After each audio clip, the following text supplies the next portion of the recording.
I suggest you stay behind the barricades. Discretion is strongly advised. The contents of this homicide case may be disturbing to listeners. Greetings. I'm Detective Sergeant First Class Harry Gavel, Camden County Prosecutor's Office Homicide Division, retired. Camden City, New Jersey was often dubbed the murder capital of the nation back in the 1990s. On this night, a thunder and lightning storm was gathering and threatening to interfere with the planned fireworks displays. But the city was hopeful that the skies would clear in time for the fireworks. It was still early. Families and children were all filled with anticipation of a citywide New Year's Eve celebration. However, sadly, on the other side of the city, an unspeakable tragedy was about to unfold. Greetings. This case is my most memorable homicide case in which I was lead detective during my entire 11-year tenure in the Homicide Division. Before the ball dropped. Before the ball dropped, there would be bloodshed in my city. This story is a true heartbreaker.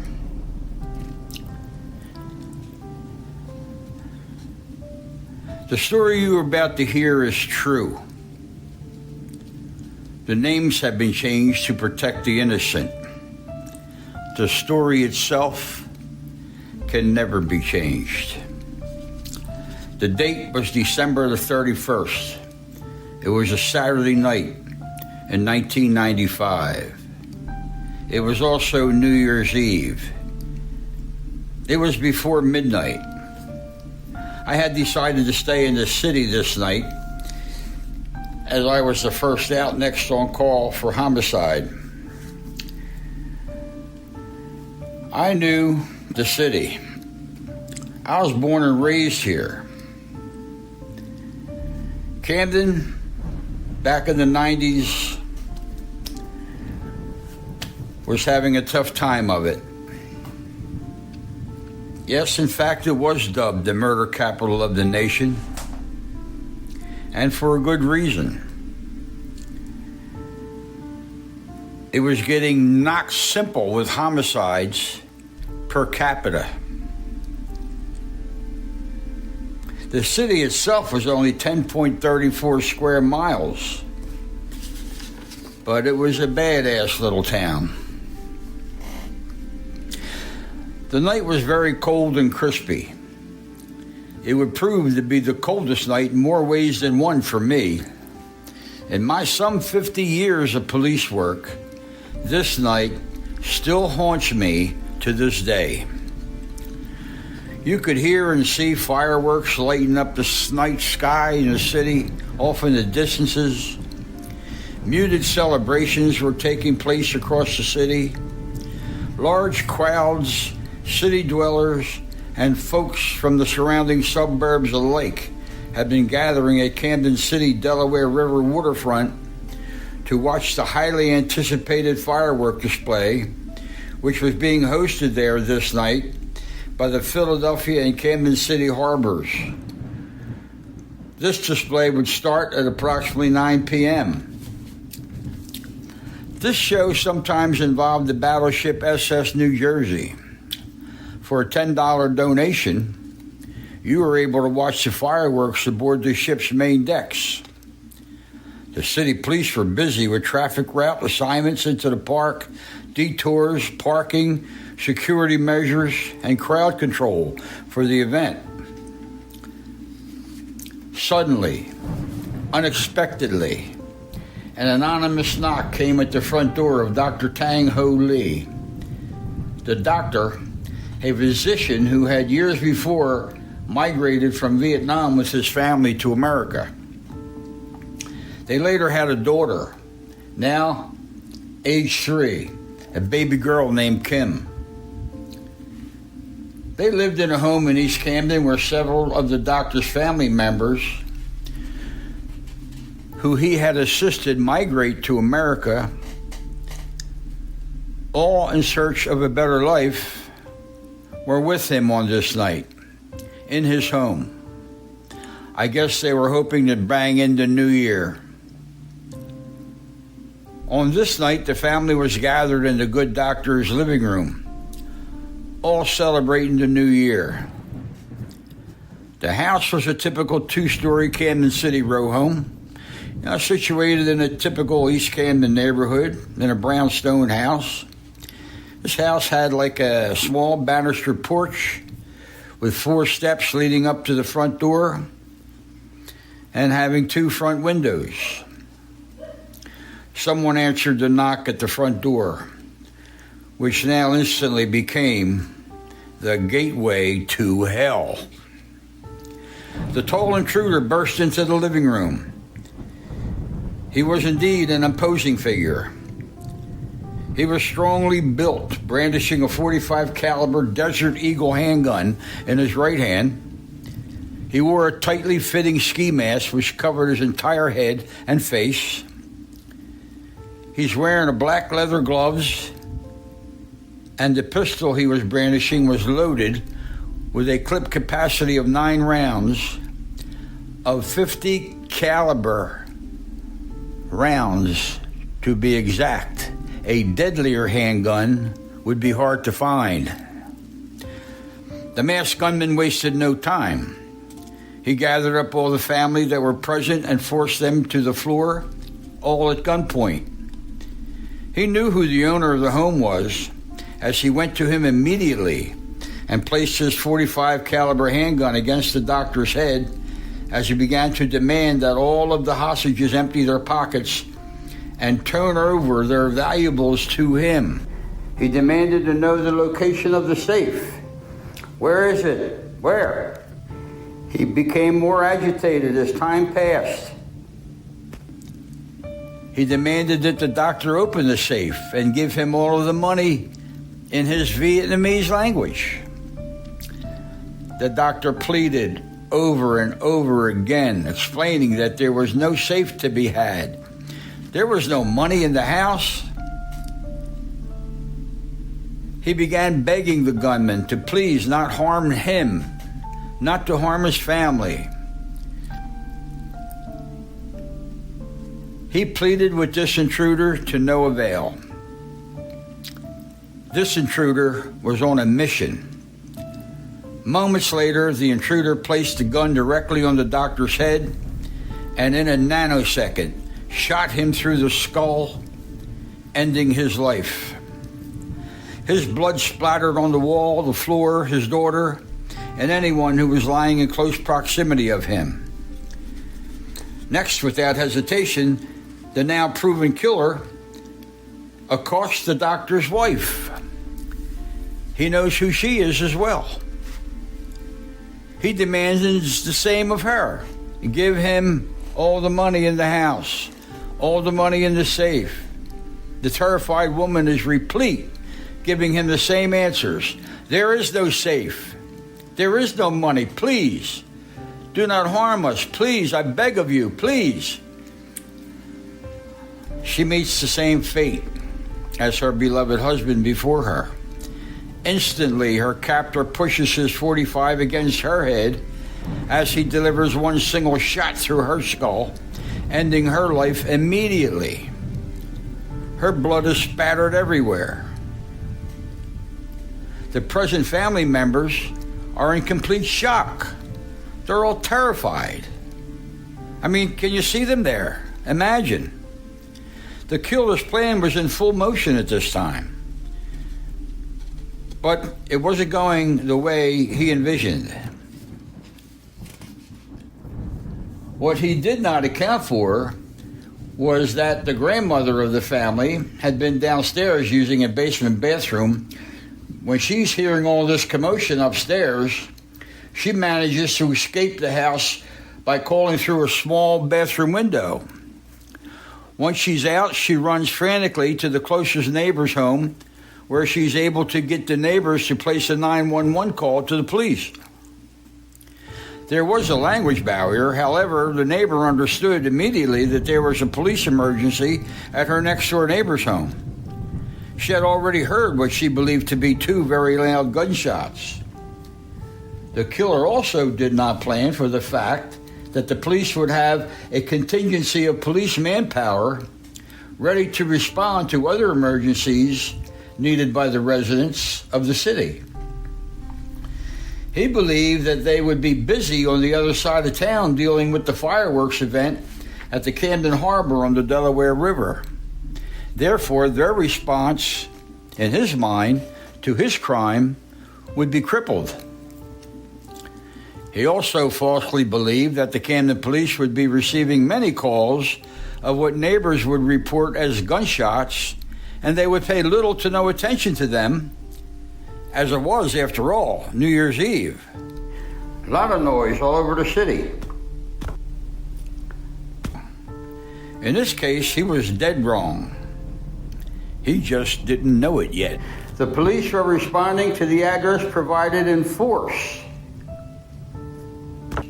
Their black and white cruisers were cutting through the crisp Camden night air, weaving in and out, up and down, one-way and two-way streets, carving their way to their mission call to get to the location of the reported gunshots as quickly as possible.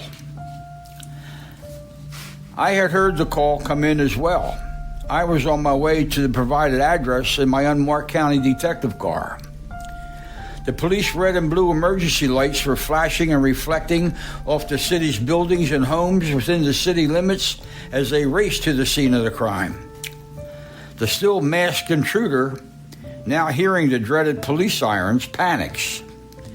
He grabs a 3-year-old child of the doctor and is holding her as hostage.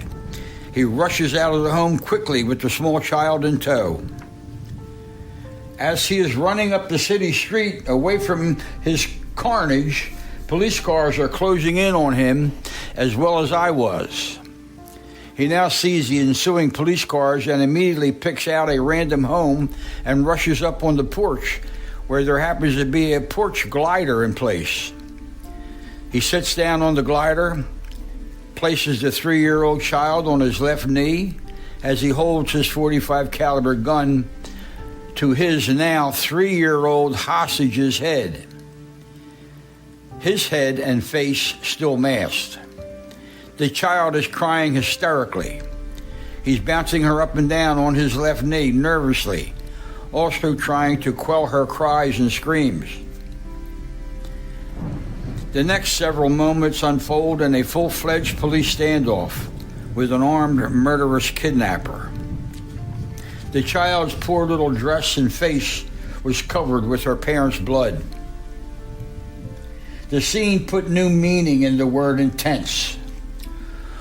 On the scene, hard-boiled police were witnessing a cold-blooded proven killer about to kill a baby girl right in front of their eyes. Their limits were being tested beyond what their own trained beings thought they could or ever would endure. It was quickly learned from officers on the scene at the home of Dr. Lee that Dr. Lee and his wife had been fatally executed. It was also quickly learned that there would be a luggage seen in the room, believing that the immigrants that were there had just arrived, some of them, that is. There was a language barrier. A police interpreter was called to the scene to interpret for the police with on-scene witnesses and the killer. Through bullhorn and other means, the suspect was told to surrender his weapon, free the child, and that he would not be harmed if he did so. The standoff resulted in a complete failure. The suspect demanded in his tongue that the police back off to allow him to escape, or he would kill this child right then and there. That option would not come to fruition. A police sniper had been summoned to the scene. Enter Sergeant Mullets, Camden City's expert marksman sniper, and his 30-aught high-powered scope laser-sighted rifle. He was their top gun. Sergeant Mullet took a position on the rooftop across the street from where the suspect had the terrified child on his lap, still screaming, still crying. This 3-year-old hostage was in a situation where seconds meant, does she live or does she die? A county command post had been set up and communications began between the sniper and the command. The sniper quickly advised that he had a clear shot to the suspect's head that would not endanger the child's safety. After a brief radio discussion back and forth on the walkie-talkies between us and the Camden City sniper, the sniper advises that he now had a clear shot and was requesting a green light in order to eliminate the threat of the armed and dangerous, desperate criminal. Next, the command was given. On the next green light that you get, take it. The sniper radioed that he now had a clear shot, temple to temple, on the killer. The command was ordered. The sniper took the shot. I watched it all as if it were in slow motion. I saw the right temple of the killer's head spurt a stream of blood instantly. The left temple blasted out an even larger blood stream. The large handgun had flipped up into the cold night air. The killer's grip on his blood-covered baby hostage released. The child fell crying hysterically to the floor on the porch. The killer fell simultaneously to the left, then to the right, then forward as he tumbled off the glider and fell dead to the floor. I believed he was dead before he hit the floor, to tell you the truth. He now lay partially on top of the child. We converged on the porch together with medical paramedics who were standing by on scene and an ambulance waiting. We secured the still live weapon at the scene. The terrified child was uninjured. Medics wrapped her up in a blanket and rushed her immediately to the Cooper Hospital emergency room, where my wife coincidentally worked. There, the child received treatment and a well-being evaluation. The now headshot, dead killer's body remained on the porch as yellow crime scene tape was being applied to the scene. This tape marked the secondary crime scene, as per police protocol, by the county mobile crime lab technicians.